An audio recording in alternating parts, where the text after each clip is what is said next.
Hi guys, welcome back to the channel. You're with me, and today in the live class, I'm going ahead with discussing an article. I mean, this was an article I was reading, but I was not decided to read this one. But I'm reading something from the Hindu, and the article is talking about it's talking about. I hope you guys can see me and hear me. Yeah. I think I'm online now.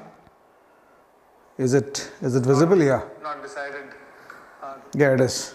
So this is an article from the Hindu. It's from their technology explainer, and the article is talking about, will artificial intelligence lead to job displacements, and how are artificial general and narrow intelligence systems different from each other? What are the possible ways in which AI can disrupt jobs and industries?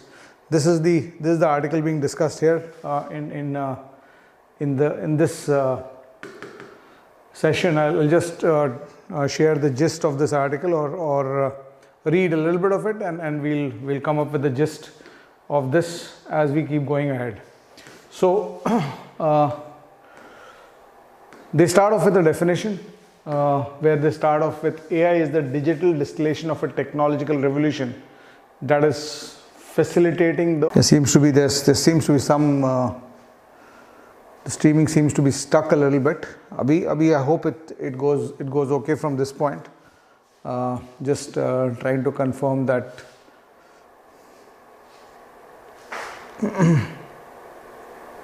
Yeah, I think it's getting stuck. I think I'm in a bad patch of internet, due to which it's getting stuck again and again. But dekh lete hain abhi. Let's just try this. अगर चल गया 8 to 10 minutes तो ठीक है. Otherwise, we will try to do this later in the evening. So what this article is saying is, it starts off with this positive dimension to AI, and talking about the fact that it will help us solve a lot of the problems that we are facing as a world. But then it goes into, I mean, the next paragraph actually talks about something which you should know. And this is something which I found interesting, not very general information, and that is AGI and ANI. So what it says, and that is AGI and ANI. So what it says is that a layman does not know is that AI can be divided into AGI and ANI. And in theorists and AI experts call this artificial general intelligence. So there are two dimensions of AI, AGI and ANI. These are the two dimensions of AGI. If I go back to this page and put this down for you, there are two dimensions of AI, AGI and ANI, where AGI is defined as artificial general intelligence and ANI is defined as artificial narrow intelligence. So that's what this article goes on and talks about. And AGI is designed to be capable of performing a wide variety of intellectual tasks, while ANI is designed to perform a single or a narrow set of related tasks. So obviously AGI is the more advanced version of artificial intelligence than ANI is. And so the next paragraph actually goes on to explain what AGI is. I hope you guys can read this. So the next paragraph talks about the fact that AGI is designed. Let me just see whether I can increase the zoom. Yeah, I think this will be better for you to read.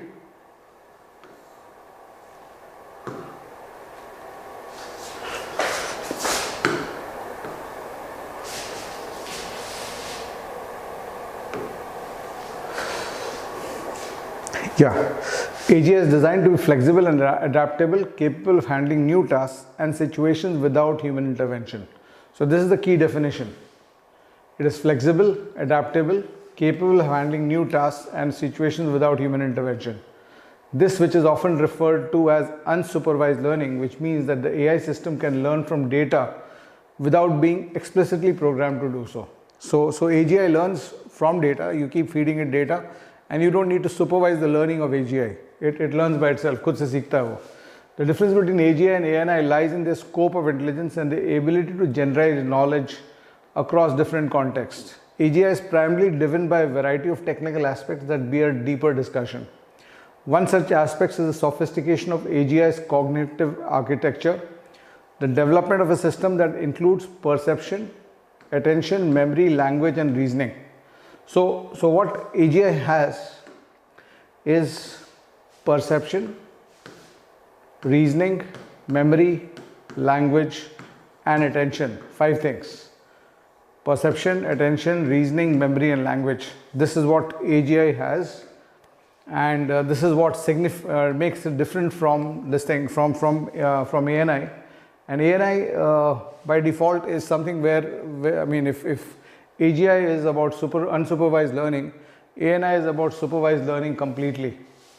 So AGI is computers. AGI is what you would consider the antagonist in pop culture movies and lore, where computers take over civilization and enslave humans. So AGI is that intelligence where you don't control the learning and what you're teaching the machine. There, that's what, and you've had so many Hollywood movies based on that. Even Indian movies, etc., have started mimicking Hollywood movies in trying to talk about the robot that went berserk and that started killing humans, etc., and enslaving humans as general. The Matrix comes to mind when you talk about this. And the fear emanates from the very real possibility that an AGI system continues to learn and make decisions that even its creators cannot possibly predict. So this fear is coming from the fact that you in an AGI system, the system will keep making decisions which even the makers of the system cannot predict. So that's the problem with the AGI system, or that's the opportunity. That's where the fear comes from. It's not a problem, but it's obviously an ethical issue in the world that when you can't control what your machines do, then they will obviously go beyond the and that's one of the questions that are being asked about even chat. Although the article talks about ChatGPT as a ANI system, it's not an AGI system, by the way. So this lack of control is what leads to the overarching fear of AI. ANI, by contrast, is designed to perform a specific task or set of tasks and is not capable of generalizing knowledge or skills to new situations outside its programmed domain. So ANI में क्या होता है? In ANI, what happens? You've got a programmed domain. You have a programmed domain, and it can only handle tasks within that. ANI can only handle tasks inside that programmed domain. So which means basically ANI cannot learn unsupervised. So unless you supervise it and direct it to learn something, an ANI system will not learn that. So hence it remains eminently controllable, even if we do not fully understand the mechanics of how it gets so good at the task it is programmed for. So ये point यहाँ पे इसने बोला है कि ANI system में ये हम लोग नहीं समझ पाते हैं कि इतना अच्छा कैसे हो जाता है वो.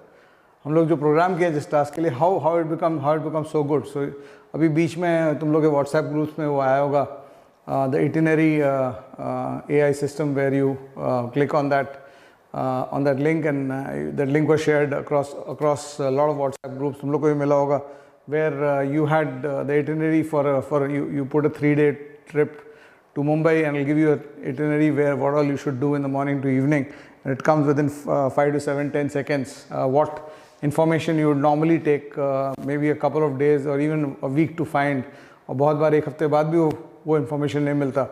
So that's a programmed reaction. It's a programmed thing. It has been trained that AI system will be defined as an ANI system. It's a narrow application. It has been programmed to create itineraries for your visits or to different cities of the world.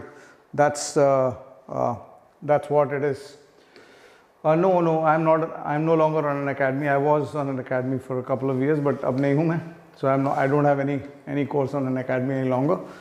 So coming back, so this is what is perplexing people. Ki how does ANI become? I mean, we don't understand the mechanic of how it gets so good at the task it is programmed for. So another important aspect is that of explainability. So that is the next paragraph. Let's try to understand what this is trying to say. Another important aspect is that of explainability. AGI systems will need to be easily explainable to humans in their decision-making processes. We cannot trust decisions until we understand how the conclusions were arrived at. AGI in its pure form will be designed to learn and reason like humans. This means it should pull knowledge and inputs from experience, reason about complex concepts, and make decisions based on incomplete or uncertain information. In contrast, ANI is typically trained using machine learning algorithms such as supervised learning, unsupervised learning, or reinforcement learning. Right? So reinforcement learning क्या होता है कि if an AI system identifies a dog as a dog and it gets a reinforcement where it says yes, your identification was correct, so it kind of starts building its neural networks and starts recognizing it more better next time onwards, right? Or that's what reinforcement learning in short means, right? So once it does a task, it identifies something or gives an output, and if that output works correctly, then it gets a reinforcement learning that what you did was right and what you thought was right there. So coming back, these algorithms are designed to optimize the AI system's performance on a specific task or set of tasks, but they are not necessarily capable of reasoning or learning in the way that humans do. So AGI AGI, the artificial general intelligence, will mimic humans. It will learn and reason like humans. It will be able to apply solutions, or it will be able to create solutions in situations even where there are complex concepts and even when there is incomplete or uncertain information. So AGI will be able to do that. But ANI systems are not trained for that. They will only be capable of performing on a specific set of tasks, and they are not necessarily able to reason or learn like in the way humans do. So while AGI is still largely in the realm of theoretical research and development, and it is not yet clear whether it will be possible to create a truly general AI system, so ये factor तुमको पता रहना चाहिए कि although AI is getting more and more useful and it's getting more and more human-like, but whether we'll be able to build the actual artificial general intelligence that will mimic a human's learning completely is still a question mark, even in front of the industry. So AI, in contrast, ANI is already in widespread use in a variety of industries and applications, including image recognition, natural language processing, and predictive analysis. So what is going to do to jobs? So ANI products like ChatGPT have existed for some time, and you need to, I mean, when you are talking about, one of the reasons why I'm doing this, I'll explain this to you towards the end of the session. When you're trying to develop your ability to work in this world and develop your ability as a professional, you need to get knowledge about various things, various issues, and that's what we are trying to do on this channel through this Read and Learn series, that we are picking up various issues from across the world, and technology, science, economics, business, etc. And once you have at least a starting sparking knowledge of any issue, you can actually then create an opinion about it. So it's very important for you as an individual, as you start moving from someone who's on the spectrum of zero awareness to complete awareness. We are all somewhere in between that, and our endeavor in life should be to move towards a higher level of awareness of world issues and events. And the more we understand things, the more opinionated we become, and the better decision makers we become as we keep going. And this endeavor on this channel is basically to do that. So AI products like ChatGPT have existed for some time now, but have recently taken the world by storm. So there have been other things like that. And so what they are saying here, ChatGPT and similar solutions are particularly adept at automating routine and repetitive tasks such as data entry and customer service, which could perhaps replace low skill level workers. So this is the opinion of the author, that low skill level workers can actually be replaced by these ANI systems like ChatGPT. Many experts believe that AI will transform industries in significant ways, creating new opportunities for growth and innovation. In industry like healthcare care, for example, AI can optimize transportation networks, develop new materials, and even simplify manufacturing processes. So we can safely assume, what is it saying? We can safely assume that AI can very well lead to the displacement of some jobs. So some jobs are definitely going to go. BuzzFeed layoffs were almost at the same time during its new deal with OpenAI. I mean, we can bypass the details and we can come to this part. And the impact of AI in jobs and industries is likely to be uneven, with some workers and industries experiencing greater disruption than others. But this can be said for nearly every disruptive technology that was introduced in legacy business sectors. तो कभी भी new technology आता है, तो job shift तो होता है, job displacement तो होता है. That's something that you can't you can't avoid.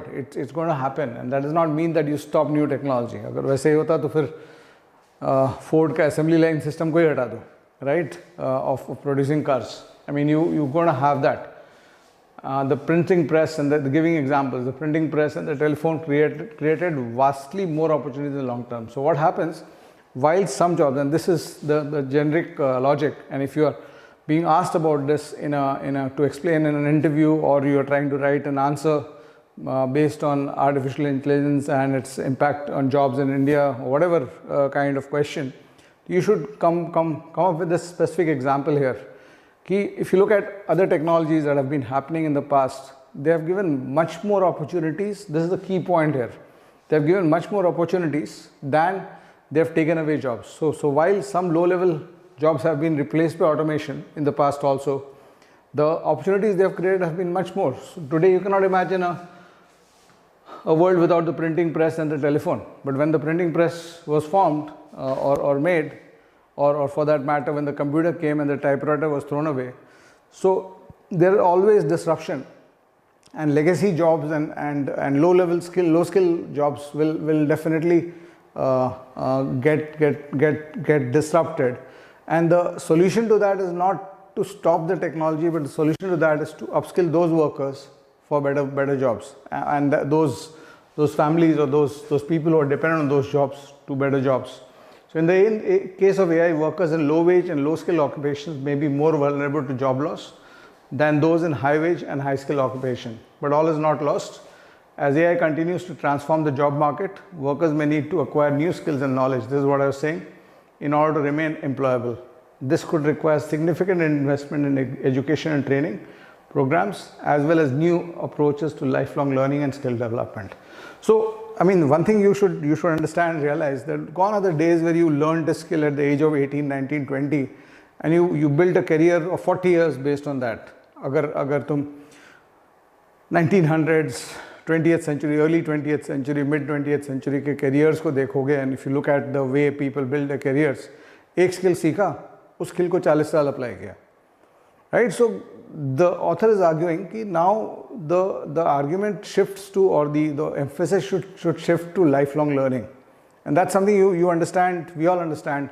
And if you are not somebody who's going to learn, if you're going to be somebody in today's age and world, आज chat GPT आया है, कल artificial general intelligence आ जाएगा, अगर तुम उससे faster नहीं हो सकते in your career, तो there are chances that you might be the small minority who will get affected by that. And on a general policy level also, education, investment in education, training, and developing approaches to lifelong learning and skill development is something that we should all focus on doing. So I hope you enjoyed this article. So the key point, AI can traditionally be divided into AGI and ANI. ANI products like ChatGPT have existed for some time but have recently taken the world by storm.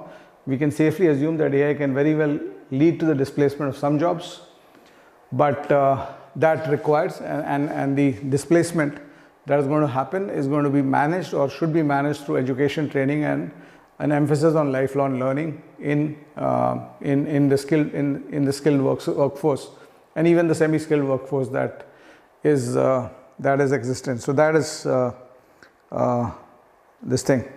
So Chandan is asking, is Google layoff also due to technology? I think Google layoff is more of the layoffs in Google, even Facebook, and tech industry layoffs that are happening is more because of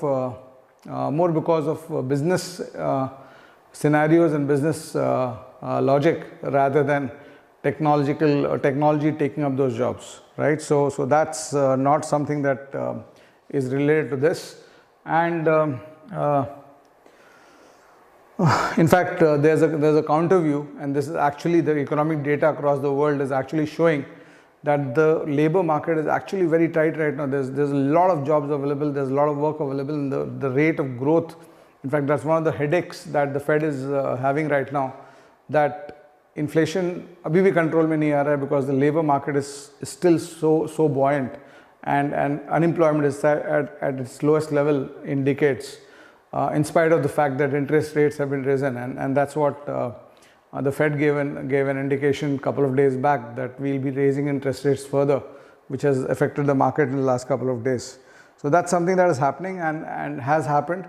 And so if you try to correlate these layoffs of Google and Facebook, etc., they become big news in today's world, in the context of companies laying off people. It's obviously a bloodbath for people who are removed.